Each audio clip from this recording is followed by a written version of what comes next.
Hey guys, it's Mark, the Subpar Sports Guy, and this is the first gameplay of my MLB 15 the show Unrealistic franchise. My goals for this franchise are to be playing this the most. I want to play pretty much every game of it and continue on. I also plan on creating another franchise, but that will be, I'll probably sim about 2 out of every 3 games with that franchise, and somehow Michael Brantley makes it in there safe. And we go up 1-0 on that game. But back to the franchise, Jose Bautista just bombs the ball. He's on the other team, though, unfortunately.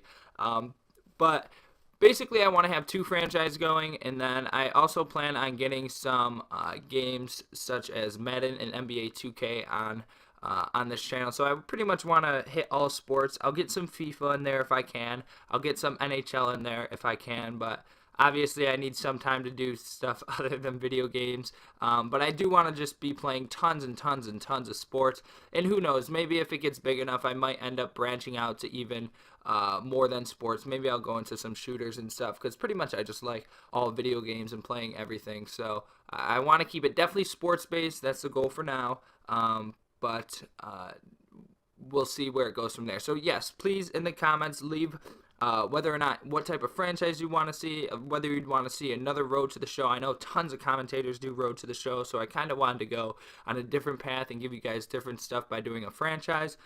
So let me know what you guys want to see, whether you want to see a franchise, Road to the Show. Leave it in the comments below. If you want to see a franchise, let me know what team you want me to use, or whether or not you want me to do a fantasy draft franchise. And yes, if I do another fantasy draft franchise, again, I'm going to try and make it more realistic. I'm definitely not going to stack my team by any means. I'm going to draft normally, get a bunch of young prospects, and try and build them up. But that being said, onto this gameplay. It does end up being a little bit longer than most gameplays are going to be. I'm going to try to keep most games down to about 4 or 5 minutes. This ends up being about an 8-minute and like 45-second video, or right thereabouts.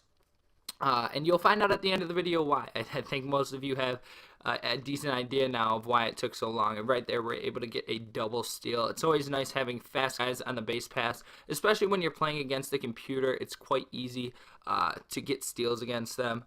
If you got a guy who has 99 speed and 97 steal or something like that, they're going to get a steal most of the time. And right there was a really, really, really risky move. I ended up doing a double steal with a guy on first and third. And I also kind of did a hit and run, I guess you could call it, because I was really banking on the fact that I was going to get a hit there. Really risky move, but in the end, it ended up paying off because the shortstop ended up covering the bag on second, and we were also able to get the guy home. Now, right there, somehow the game didn't register as me touching the bag on first, and that really ends up hurting me.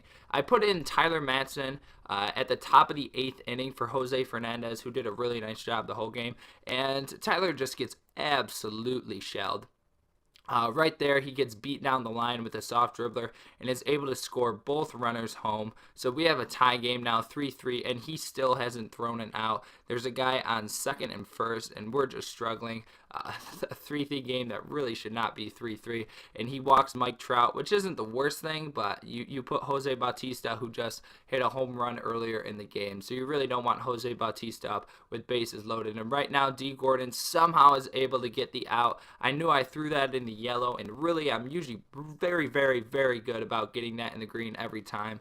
But I guess I was just kind of freaking out at the fact that Matson was just getting shelled, and I just wasn't able to hit my spots with him.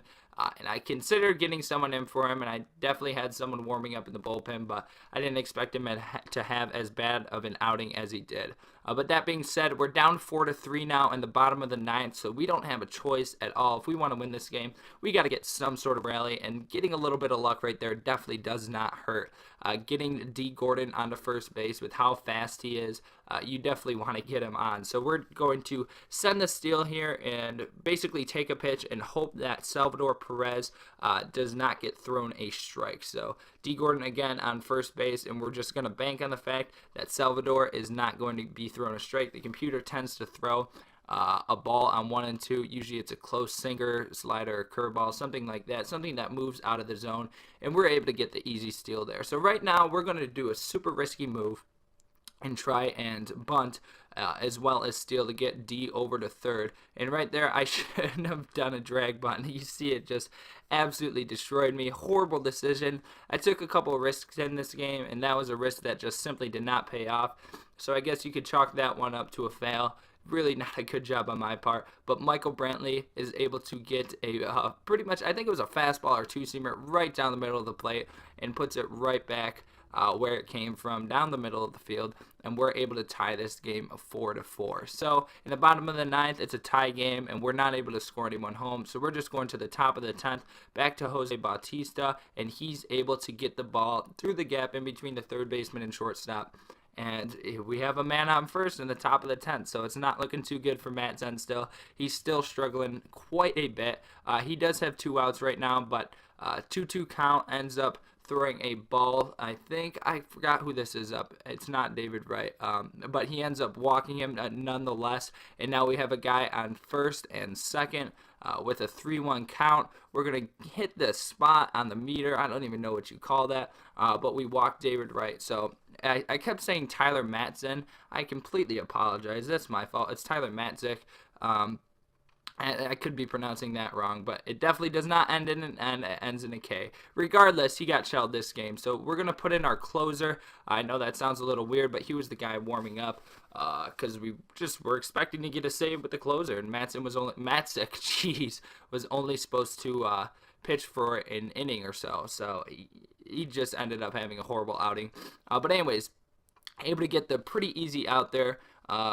Breton, gosh, this is so embarrassing that I can't pronounce names right now, but it's either Britain or Breton. I think it's Britain, is able to get the outs. You guys are going to have to help me out. I really haven't played too much baseball or watched too much baseball in the past year. I kind of took a year off, focusing a lot on NBA and the NFL, so I'm really trying to get back into it. But anyways, with 2 outs, 3-2 count, we're going to be able to get this guy out barely. Really risky play right there, and he was a couple feet away from hitting a home run and forcing us to get a run, but we are able to get the out. So now in the bottom of the 11th, we have Ben Revere up, and we're just going to try and get on base. Anything where we can get a fast guy on base is really nice, but he ends up hitting a ball to the second baseman, and he's not able to outrun it as fast as he is.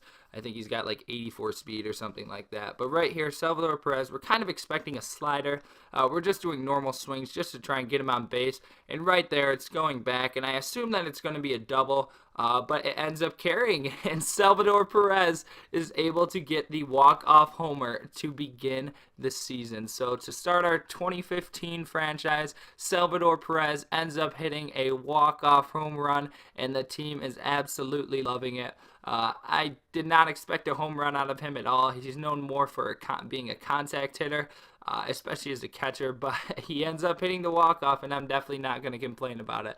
So just some closure. Again, don't expect videos to be quite this long. Most games, I'm assuming, won't go to extra innings. Also, leave in the comments below. I know I've said that multiple times, but leave what you want to see. That's really important for me. I want to give you guys content of what you want to see. And then also just things to expect. Again, expect Madden, NBA, FIFA, NHL, all that good stuff. I'm going to give you guys as much content that's quality as I can. So thanks so much for watching, and have a good one, guys.